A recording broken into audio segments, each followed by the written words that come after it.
Welcome all to yet another question paper discussion.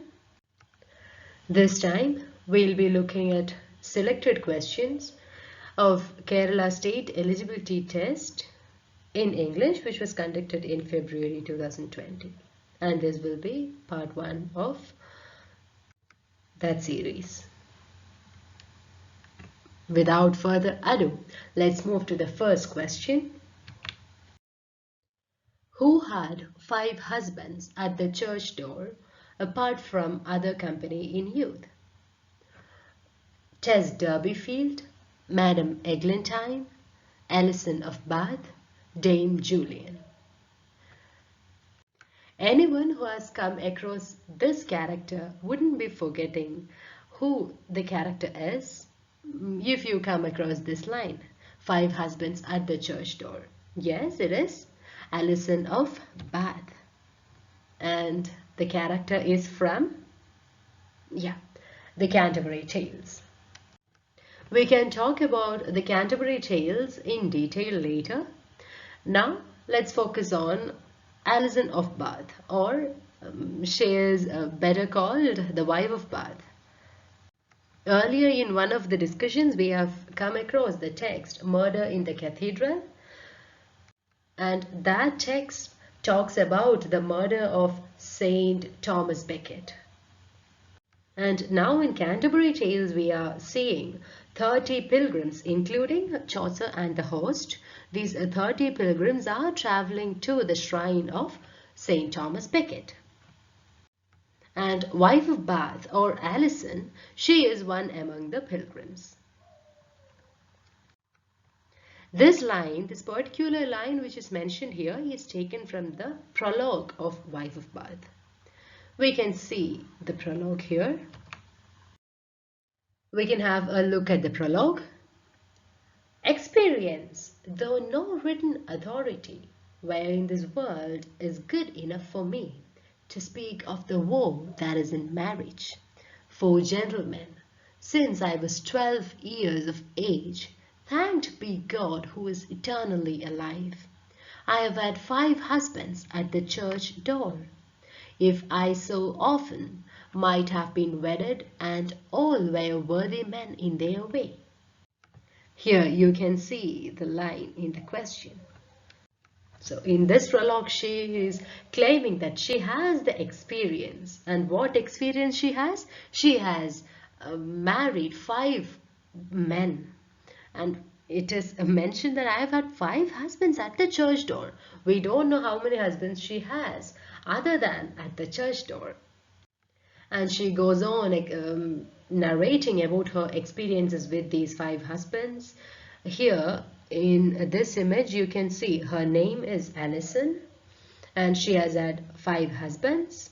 She is a cloth maker of some wealth, and she also talks in detail about physical pleasure, because at that time, even in today's time, physical pleasure, or someone seeking physical pleasure, especially when it comes to the case of a woman, it is considered a sin. But Alison, she uses the religious texts or scriptures to defend her point, to defend that all these texts had preached about physical pleasure. And she also tells how she has used the marriages, all the 5 marriages, for her own advantages. And she also tells that it is important for the woman to have upper hand in a marriage so as to run the marriage smoothly. This is the longest prologue in the Canterbury Tales. So now I think you will identify that wife of Bath is the woman, or is the one who has had 5 husbands at the church door. Now we can see the next question. Here is the second question. The reference of the face that launched 1,000 ships occurs in Ulysses, Iliad, Paradise Lost, and Dr. Faustus. The answer for this is Dr. Faustus. This can be a bit confusing, so we have to pay a little bit of attention here. Here, phase that launched 1,000 ships. This phase or this refers to Helen of Troy. Helen, she has always been associated with beauty. She has been considered the symbol of ultimate beauty. We know Helen as a character in Homer's Iliad, but here, how come the answer is Dr. Faustus? The Tragical History of Dr. Faustus is a play which was written or which was published in the year 1604 by Christopher Marlowe. He was a contemporary of Shakespeare. We can see how this particular line appears in the play. First, let me read the given line as it appears in the play. Was this the phase that launched 1,000 ships and burnt the topless towers of Ilium? Sweet Helen, make me immortal with a kiss. So this is the line. Was this the phase that launched 1,000 ships? Yeah. These first two lines refer to the Trojan War. The Trojan War, it was when Helen was abducted by the Trojans and the Greek army sailed to Troy, and there was a war. There was this Trojan War. You have to know that Helen was the wife of Menelaus, and Menelaus was the king of Sparta. This Ilium here refers to, or Ilium is the Greek name of Troy. This Helen was identified as the root cause of the war, of the Trojan War. Thus, these lines refer to this Trojan War. And in Dr. Faustus, or in the Tragical History of Dr. Faustus, we can see that there is this protagonist, Dr. Faustus, and he agrees to sell his soul, or he offers his soul to Mephistopheles in return for 24 years of service from him. And during these 24 years of the life of Dr. Faustus, he'd be having the absolute power. So for the absolute power, he offers his soul to Mephistopheles. And the master of Mephistopheles is Lucifer. This is the basic plot of Dr. Faustus. So I hope the question and the answer to the question is clear for you, and you won't be confused with the answer. That is, this particular line appears in Dr. Faustus, but it is from the character, or it is based on the character Helen from Iliad. Helen also appears in many other works, so better don't be confused. We can move to the next question. The third question. The grave is a fine and private place, but none, I think, do there embrace. Identify the poem and the poet. The options we have are The Canonization by Donne, The Rape of the Lock by Pope, To His Coy Mistress by Marvell, Let Me Nod to the Marriage of the True Minds by Shakespeare. The answer is To His Coy Mistress by Marvell, Andrew Marvell. We have already had a detailed discussion on what carpe diem poems are and about the theme of this poem in our previous video. I'll attach the link to that video in this. We can check or have a look at this particular line as how it appears in the poem. The grave is a fine and private place, but none, I think, do there embrace. In our previous question, we had been discussing how the time's winged chariot is hurrying near, and how we all are nearing death.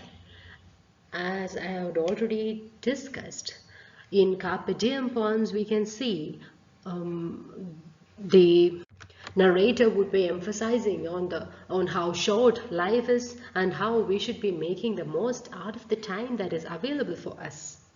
Thus, in this poem, we know that the narrator is persuading his lover or his would-be lover and trying to convince her into loving him and also into sharing the bed or into sleeping with him.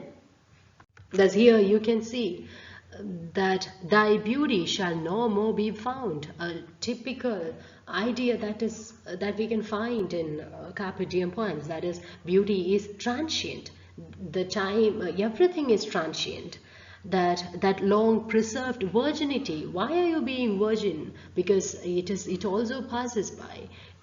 Everything will come to an end. Our time is moving so fast, and there is no meaning in being shy. There is no meaning in rejecting my proposal. So he is saying that the grave is a fine and private place. It is a proper place. It is fine. But I don't think that anyone will embrace there. Anyone will hug there. So if you want to hug, if you are willing to accept my proposal, hug me now or embrace me now. Accept my proposal now rather than being reluctant, being shy and keep rejecting me. So I'll attach the link to the video here. You can go and check out question number 4, where we'll be discussing more about Andrew Marvell, more about his metaphysical words, and more about carpe diem poems. We can move to the next question. The question: Malapropism is associated with a character created by. The options are Chaucer, Shakespeare, Dickens, and Sheridan. The answer is Sheridan. In his play The Rivals, which is published in the year 1775, we have the character called Mrs. Malaprop.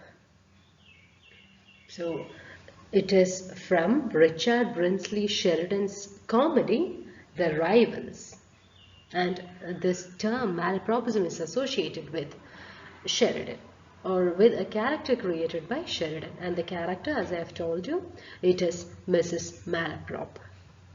Mrs. Malaprop is famous for her verbal blunders. I'll talk about malapropism in detail in the next slide. There are a few other terms that you should be familiar with when you know about malapropism. We can have a look at these words. They are solecism, malapropism, dogberryism, and spoonerism. First, let's talk about solecism. Solecism is generally a syntactical mistake, or the syntactical mistakes that we make in any language. Or it could be grammatical mistakes that we make both in writing and in speech. Here you can see an example. Son, act like a bee. But I ain't no bee. Here you can see the usage of double negative. Double negatives cannot be, or double negative cannot come together. So that is a grammatical mistake, and thus here we can identify a case of solecism. I don't have nothing. Again, a case of double negative, thus solecism. Now to malapropism. I have already given you a brief introduction to malapropism. Thus, in the play, we can see that this character, Mrs. Malaprop, she'd be flaunting her extensive vocabulary. She wants to showcase or exhibit it in front of everyone that she has an extensive vocabulary with her. Thus, instead of a particular word, she'd be using another word which is similarly sounding, or which is similar in sound, thereby resulting in a nonsensical expression. If we see the examples, in the play she'd be saying, he is the very pineapple of politeness. You can see it in the image here. But what she was meaning is, she is the, or he is the pinnacle of politeness. But instead she is using the term pineapple. So it is resulting in a verbal blunder, and such a verbal blunder is called malapropism.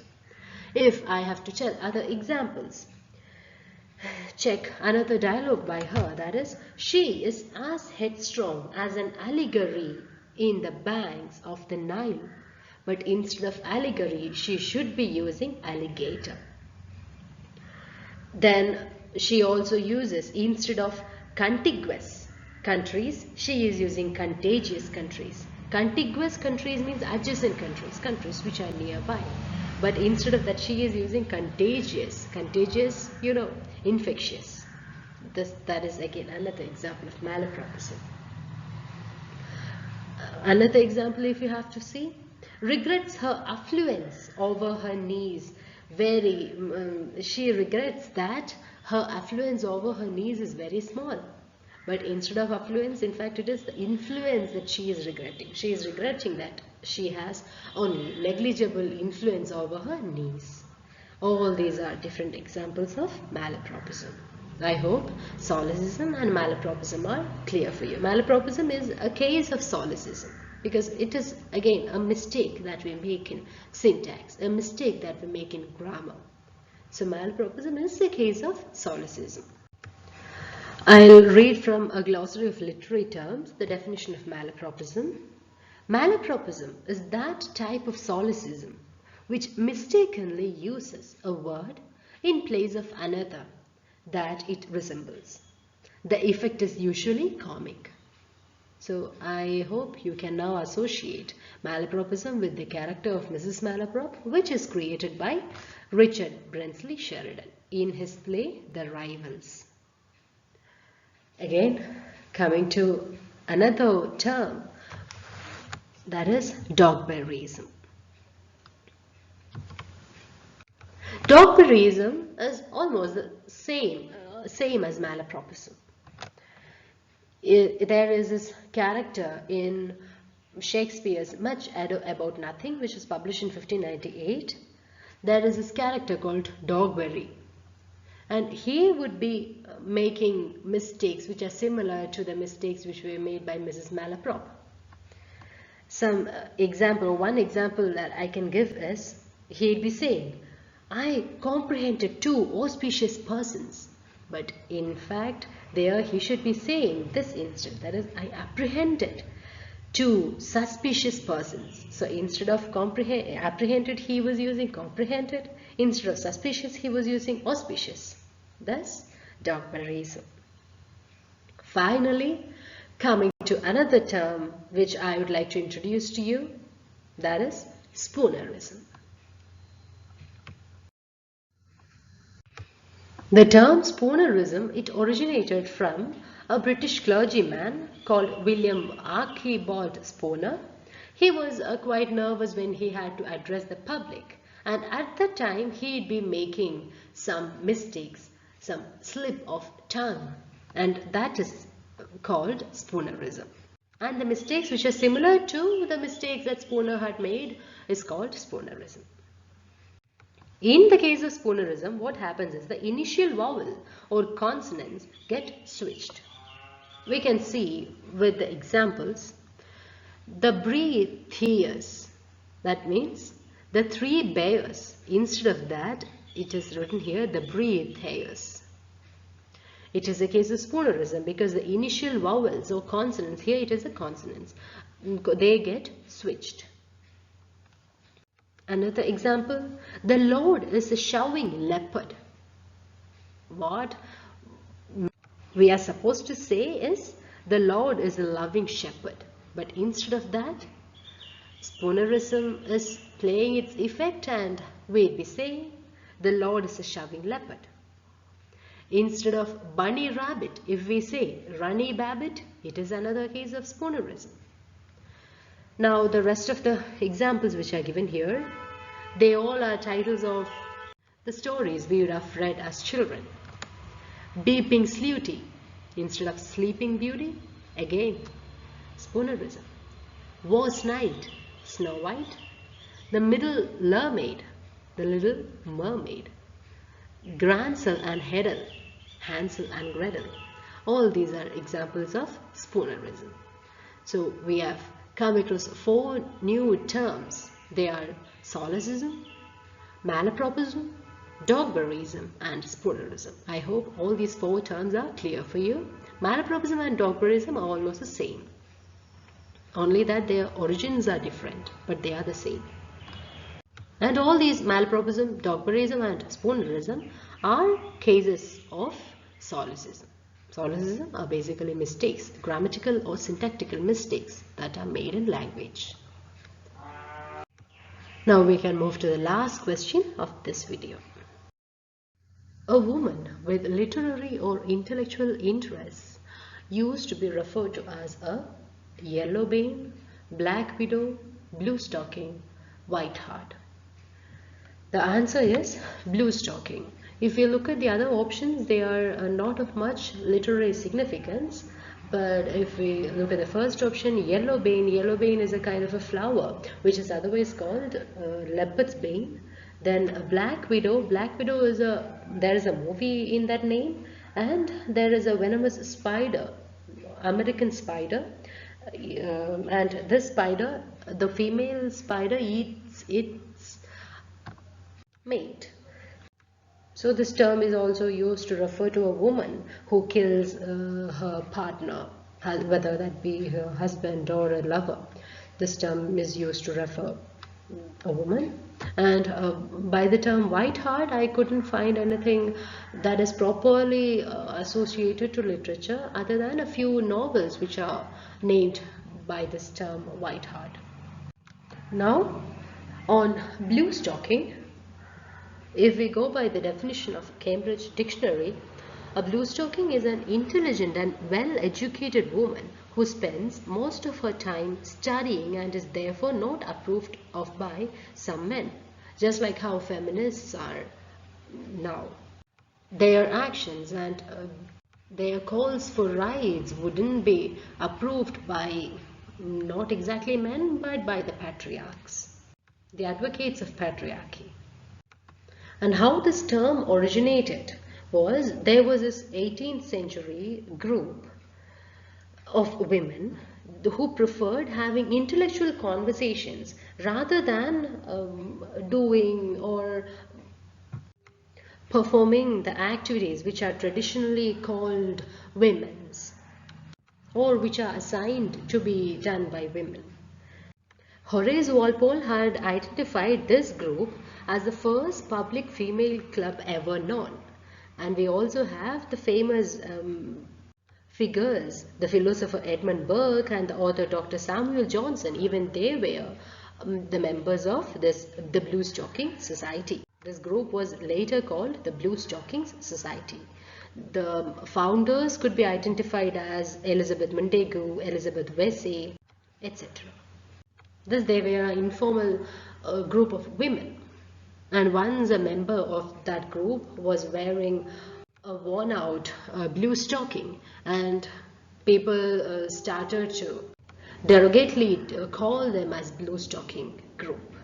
But they accepted that, and they said that their emphasis was not on fashion, but rather on knowledge or on having intellectual conversations. Thus, a woman with literary or intellectual interests was used to be referred as a blue stocking. We are done with the 5 questions we are discussing in this video. I request you to take note of the new information that you have received as you listened to this video. I hope this video was of benefit. Thank you for your attention. You can add your feedback, suggestions, or your comments in the comment box below. Thank you.